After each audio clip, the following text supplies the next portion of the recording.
All right, so we'll call the meeting to order officially at 5:34 p.m. We do have a quorum. Does anyone have a conflict of interest with any of the items on the agenda that they're aware of or want to talk about?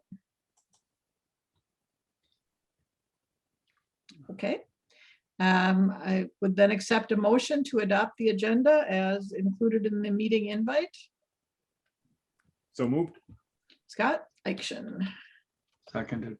Second from David Babcock. Okey doke. All in favor, say aye. Aye. Aye. Aye. Opposed, same sign. Guys have it. The agenda is adopted. Caitlin, if you have it there handy, do you want to read the vision? Yeah. Bottom of the page too.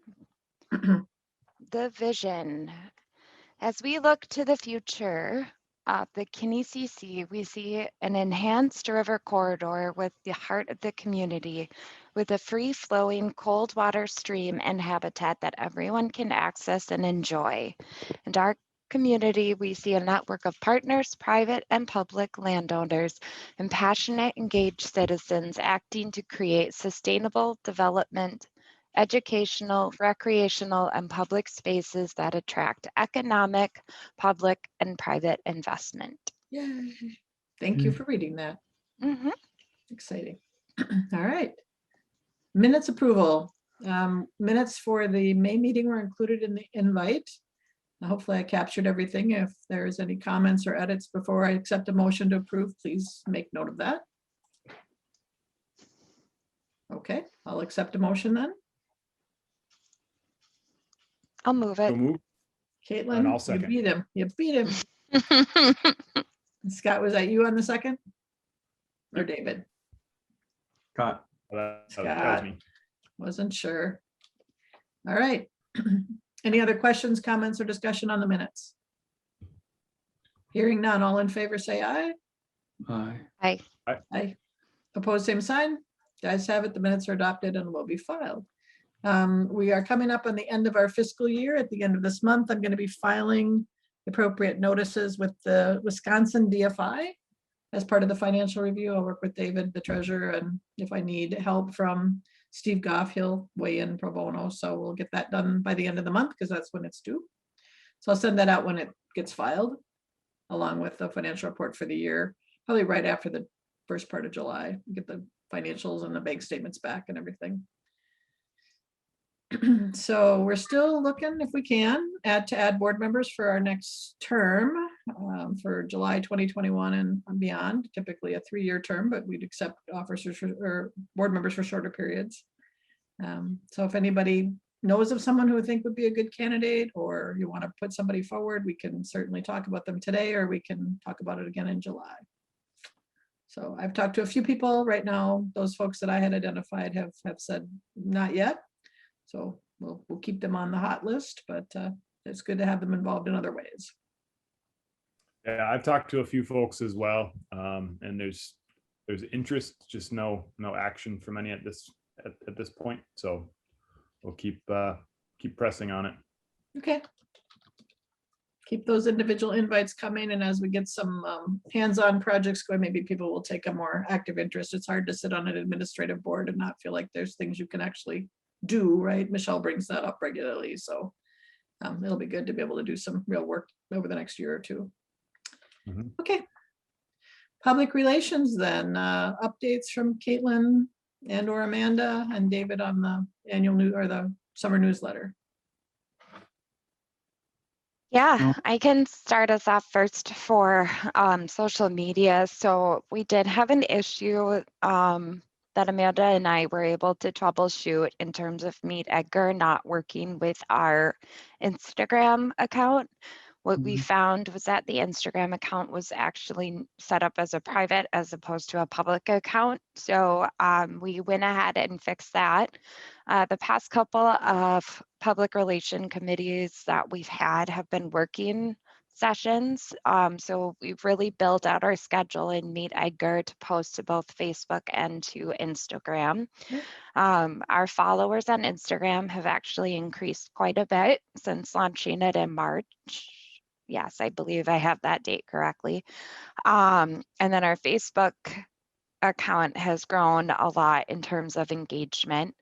We're trying a variety of things to post on our Facebook account to help gauge or help increase engagement. So some of the things that we've posted have been very informational stuff. So from like the dam monitoring that you guys are doing, as well as like increasing fun, so doing both the informational and then fun posts. So one of the things that we've seen is we've been posting a would you rather, and those have tried to focus on as many aspects of the plan that we can have. So whether you're enjoying the river or going downtown and enjoying the business aspect of that, surprisingly, those have had more engagement on them than we originally thought they were going to have. So Good job. if you guys have some ideas on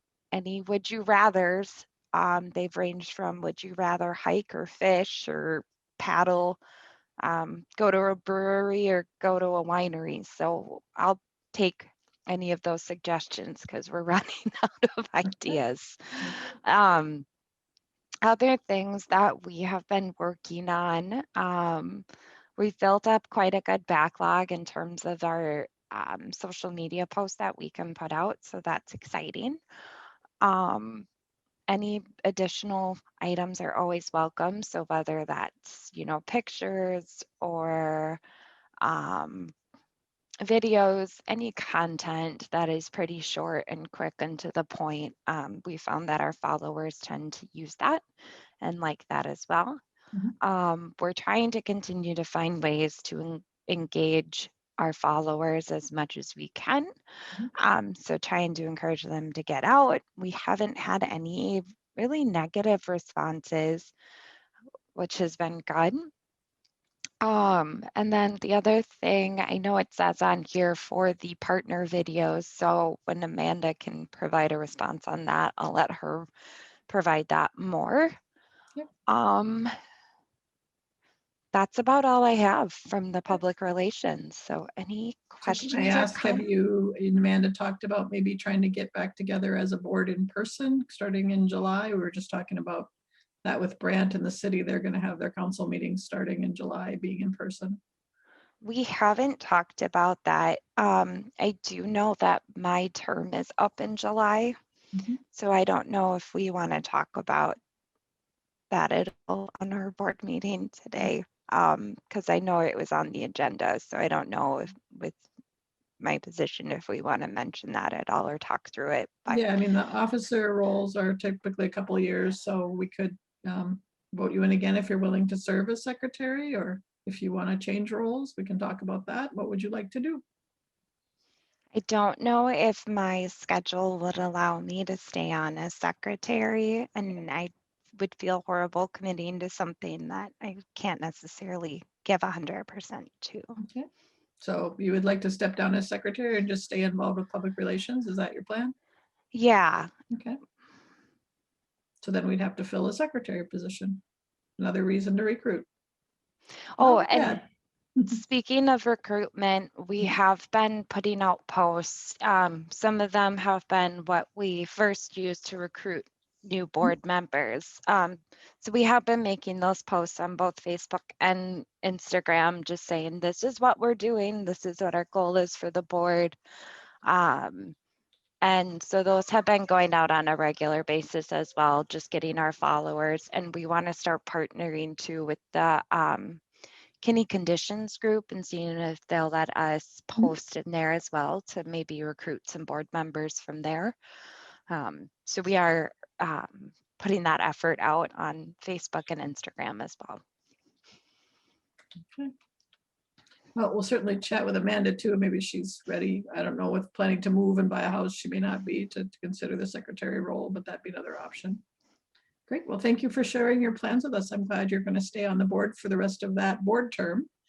And I certainly understand schedules with a mom and a job, 2 kids and summer, and yeah, totally understand that. So, but thank you for your service, and thank you for serving through June.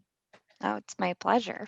Yeah, appreciate all your work. Yeah, so maybe you and Amanda can still chat in June about whether we want to try to push for an in-person meeting in July. And Scott, I think, would like to see that. You were mentioning it before we opened the meeting really officially, Scott. Do you have some more thoughts on that?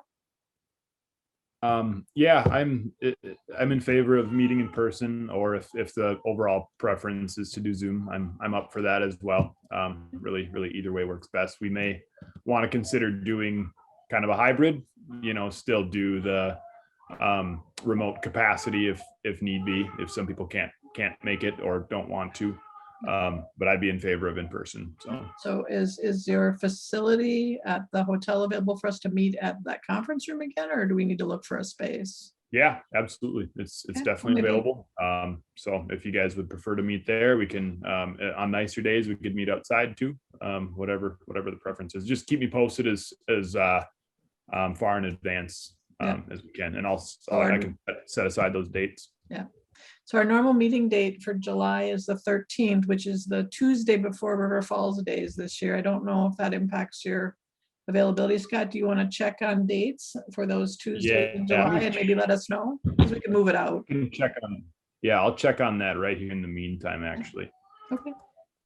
Because that would be great. We could at least try to have that 7/13 or something in that month.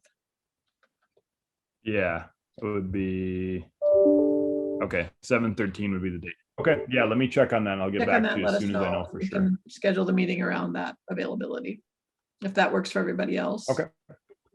Caitlin? Yep. Tuesday's still Sure. good for you. It doesn't really matter which one. Better for Brand if it's not on a council meeting night. I already know that answer. And David, you and I are more flexible, so that'll work. All right, great. David, quarterly newsletter draft in process, right? Yes, we have, Judy received a massive document today that we need to winnow down. But we do have a draft, it's in draft state.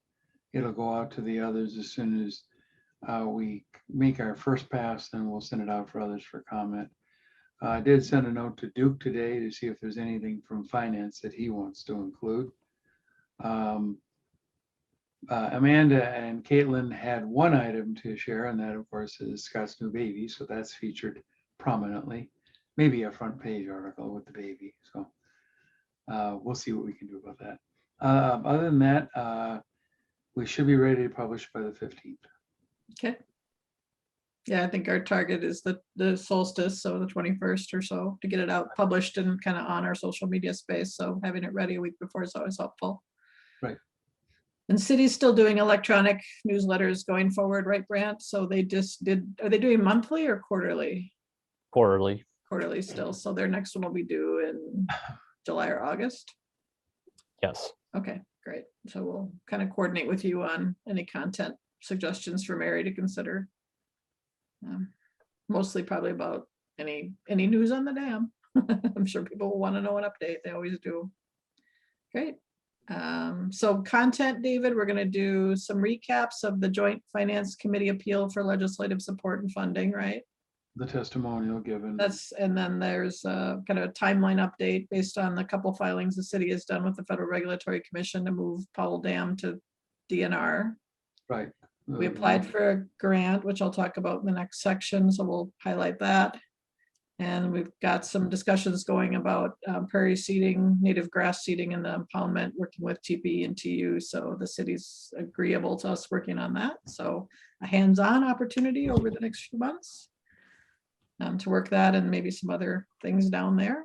Where safety considerations, of course, got to take that into account. But yeah. All right. Well, we're keeping up the drone monitoring, so there'll be that update as well, right, David? Correct. Okay. Good. All right. I have not heard, and Scott just poked off, so I'm sure the baby's doing something. Maybe he can chime in on the KRLT board meeting, joint meeting kind of thing.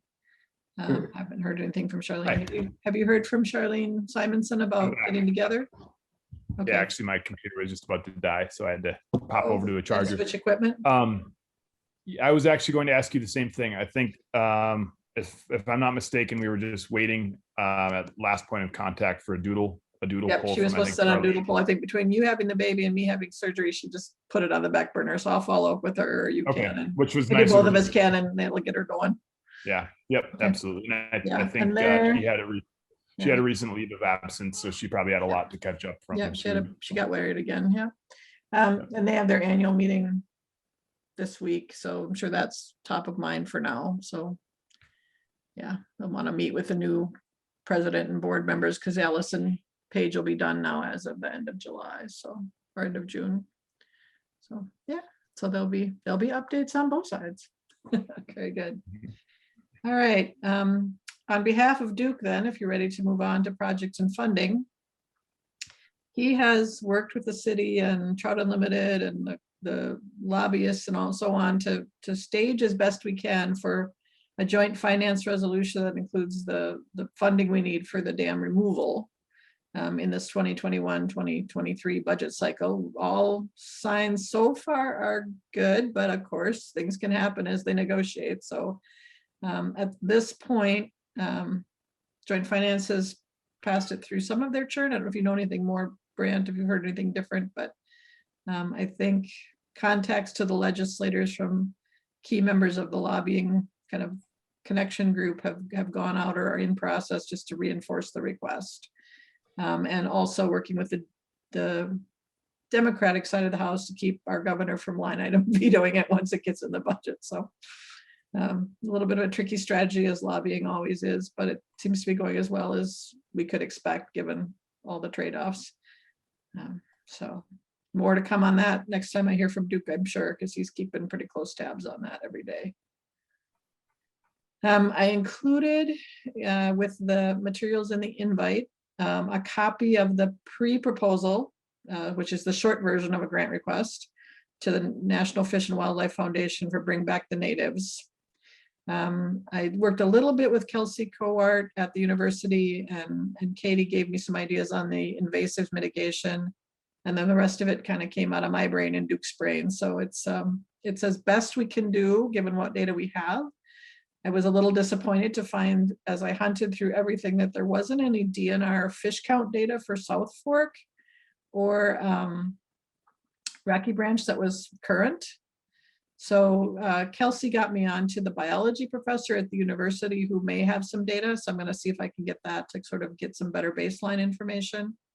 But basically our cases between Junction Falls and Rocky Branch, there are no trout of the brook trout breed, or if there are, they're a very small population. But we know in both of those tributaries, there are native reproducing brook trout populations that are viable. So when we open up the connection and the fish can go up and down the river, the population should do better. That's sort of the premise of the grant proposal. We need the money to build the channel and put in the appropriate, materials and plan the better riverbed, all the things you need to do. So just basically asking for help and money to do some of the planning work and offset some of the costs we've either incurred or plan to incur after August when they would make the award. So that's sort of how we staged it. We asked for $100,000 and proposed the money that the city is going to spend anyway on pre-construction as a match, along with some other funding from different partners that we thought we could get as a in-kind donation. So obviously I have to firm that up if we actually get invited to continue in the proposal process.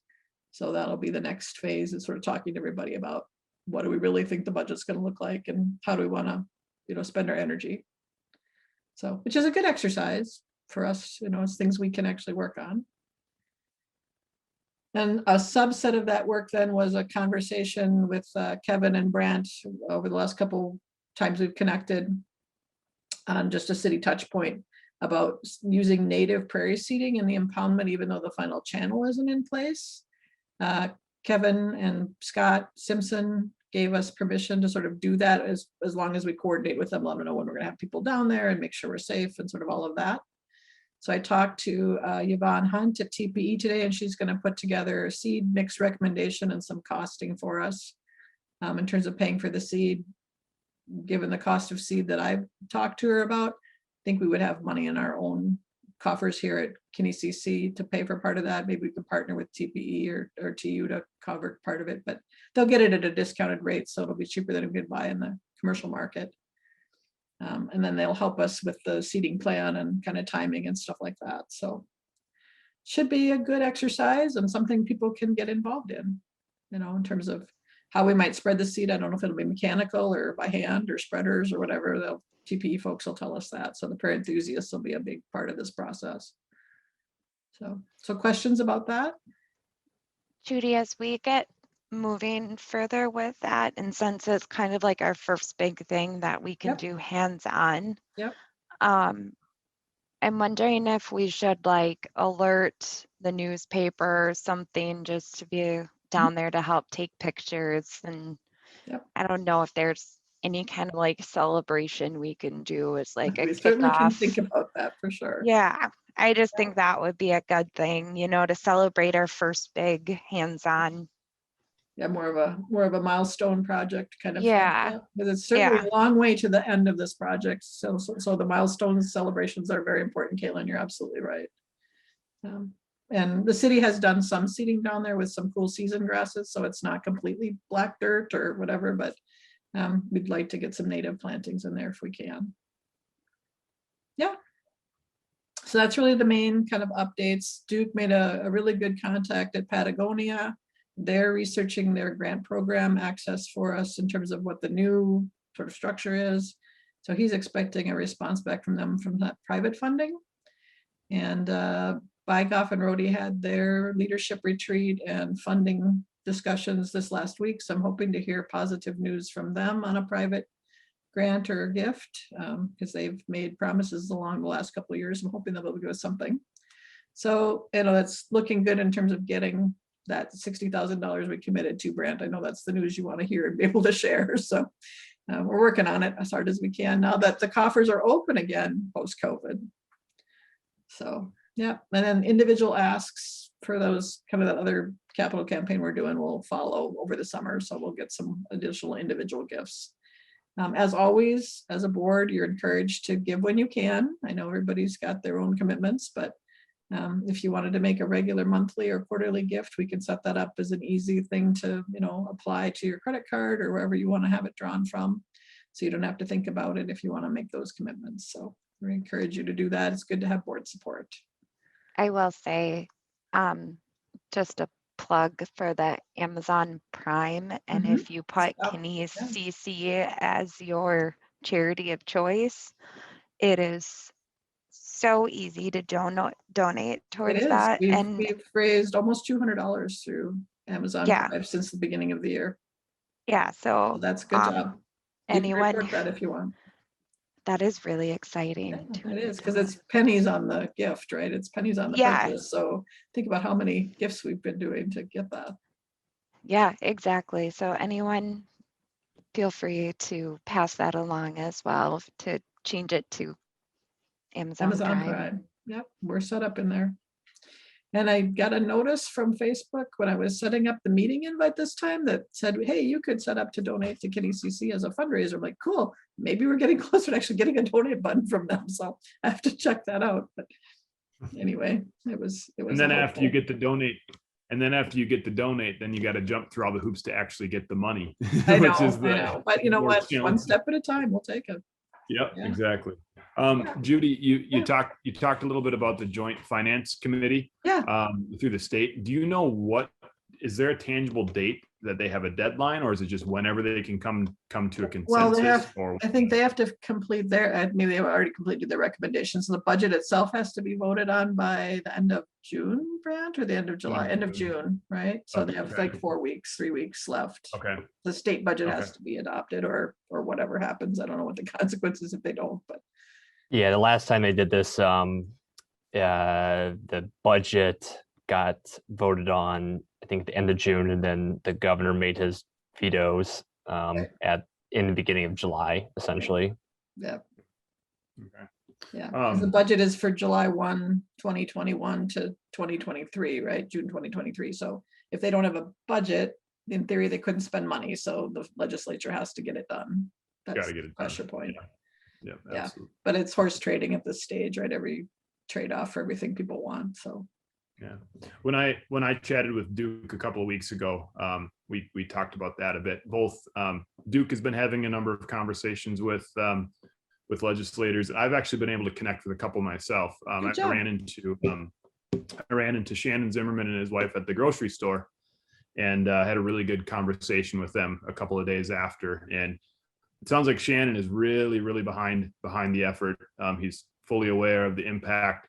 One of a slight concern that he addressed that they may see is that it could be viewed at the state level as kind of a hyper local issue, and that could end up kind of bringing down the weight of the project. But he's in full understanding, and we talked about this too.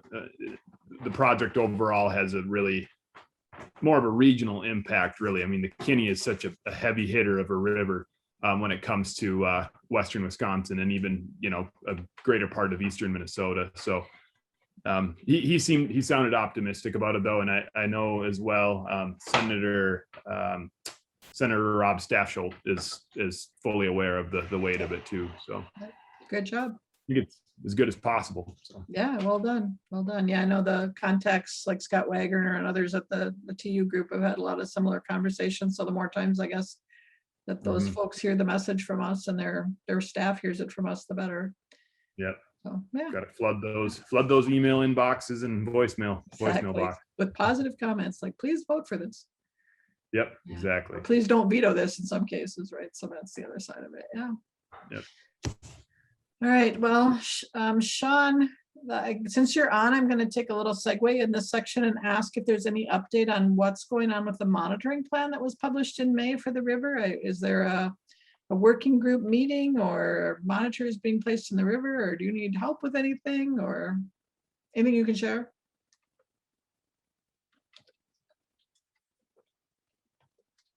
Oh, you're on no mic. Let's see. Can I hear you? Can't hear you.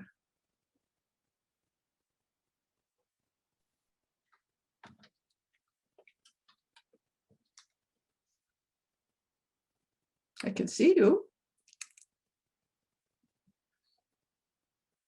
It was a great plan, by the way. Lots of good stuff in it. Kind of excited to see it get going.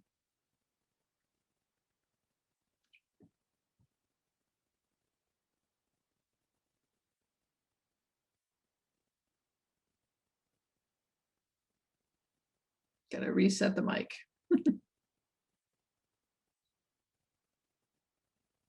That's the other thing we could publish, David, in terms of content is a link to the monitoring plan. I'm not sure where it's going to live, but wherever Sean and Kent are going to host it.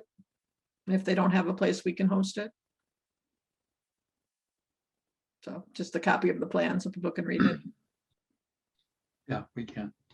for June. Yeah. All right, Sean, if you come back on, we'll jump back to you. So any other new business or other business while we're waiting for Sean to get his mic working? I put in a couple comments in that section about the status of the licensing process, just for reference in case people wanted to look at it or read it. Basically, we're waiting for FERC to do their thing now on both ends, and then the city will be getting their comments, and the city will get comments from FERC and any other stakeholders and incorporate those into the final application that's due in August. So Judy, I do have a quick question Sure. on the front of FERC. Do they have at this point any sort of a tangible deadline where they need to come to a decision on this? Yeah, so the amendment to the current license to remove Powell, the city was very firm. Each time they made a point, they said, and we'd like a response by August 1st. They said it like 10 times. So I think that was pretty clear. Okay. Faster would be better, but August 1st would be great. So Okay. that, would give the city time to prep for a construction season in the fall and winter then, which is, I believe, And the then- plan that they put out. And then for the license application itself for Junction Falls, the final application is due in August, and per the ILP, there's a comment period and a follow-up, and then the FERC has 2 years for their environmental assessment. So the soonest we would know probably is towards 2023, maybe faster, but probably 2023 for their final decision. And when they renew the license, it'll be for a minimum of 30 or 40 years, whatever the new standard is with FERC. So that's how that goes.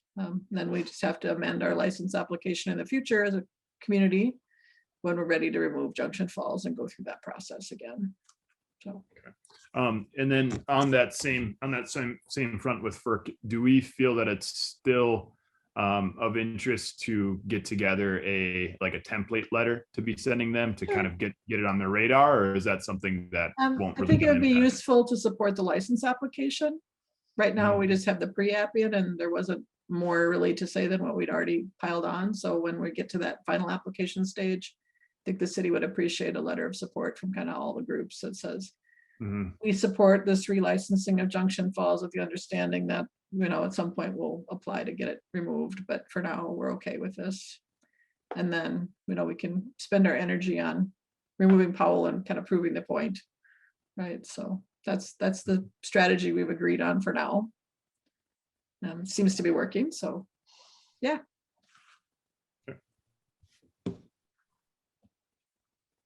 Other questions? Sean, were you successful in getting your mic to work? I see your picture. Oh, well, we can get an update from him later then. So any other comments or questions? Otherwise, I'm gonna adjourn the meeting at 6:04. It was a fast one today. Look forward to seeing everybody in person in July. Can't wait. I'll get back to you with that meeting space as well, Judy. Yeah, if It that should works. be- If not that date, just another Tuesday in July. Okay, and then if that does, I'll just go ahead and just tentatively schedule out once accordingly too. So, Awesome, thanks. all right, yep. Good to see everybody. Good to see everyone. Enjoy that baby. Yep. All Good right, to see you will all do. too. Bye, Brant. Bye, everybody. Yep. Bye, Patricia. Thank Bye. you.